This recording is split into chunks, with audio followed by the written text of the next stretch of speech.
We're going to go over all the tools and the components that we're going to use to replace the seals and check valves on the Pro 2 unit. First of all, we want to follow the lockout tagout procedures. Make sure all the pressure is bled off the pump, no pressure in the lines, shut everything out, lock out, tag it out before you do any breaking of lines or any maintenance at all. What we have here is the cylinder wrench. This will move the sleeve of the cylinder. This is the seal removal tool. This is a plunger removal tool, which is a two-purpose tool. This in here will remove the hydraulic seal cartridge. This in here will remove the plunger. This is the end cap removal tool.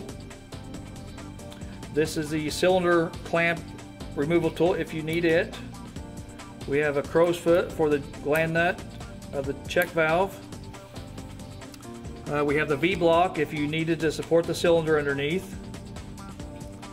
The seals, we have the high pressure seals, hydraulic seal cartridge.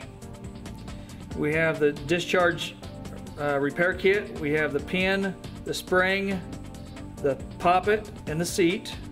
We have the O-rings for the hard seal end cap. We have the goop that's used on all metal-to-metal surfaces, on the threads and mating parts. We have the grease that's used on our O-rings and on the hydraulic seal cartridge. Remember, no grease or lubricant on your high pressure seals. Clean everything off with some lubricant, cleaning WD-40 LP grease removal. Then we have the JLM lube, Moly lube to put on the jacking bolts. This should be everything you need to make your repairs. We want to make sure we use genuine KMT parts in here to get maximum performance and productivity. And let's get started. Today we're going to go through the disassembly and reassembly of the Pro 2 Topworks. First I'm going to give you an overview of what the components are.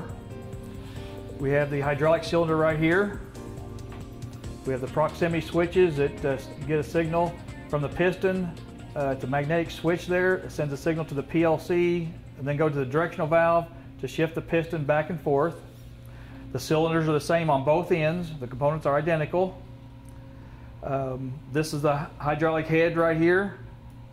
This is the high pressure cylinder sleeve, the seal head nut, the sealing head assembly. This is where your low pressure water comes in from the booster pump. The leak ports here, if we have water leaking out from under the hydraulic head, the high pressure seal has to be replaced. If we have oil leaking out of the same weep hole there, then the hydraulic seal cartridge is going to have to be replaced.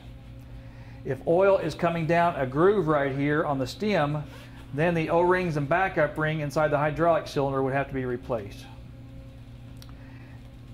If water is leaking out the weep holes on the seal head nut here, then either the jacking bolts are not torqued evenly, or we may have a problem with the taper of the seal head or the taper of the cylinder. It's a metal-to-metal seal, no seals inside there.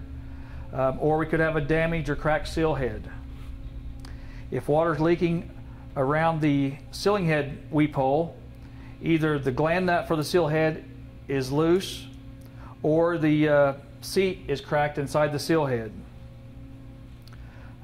First thing we're going to do is remove the loosen the jacking bolts here and take our end cap off.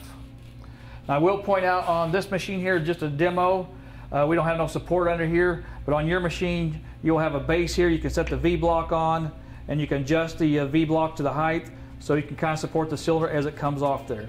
And sometimes, depends on how the cylinder is in there, sometimes you may not even need that. But this kind of protects the weight of the cylinder to come down so it doesn't damage the plunger.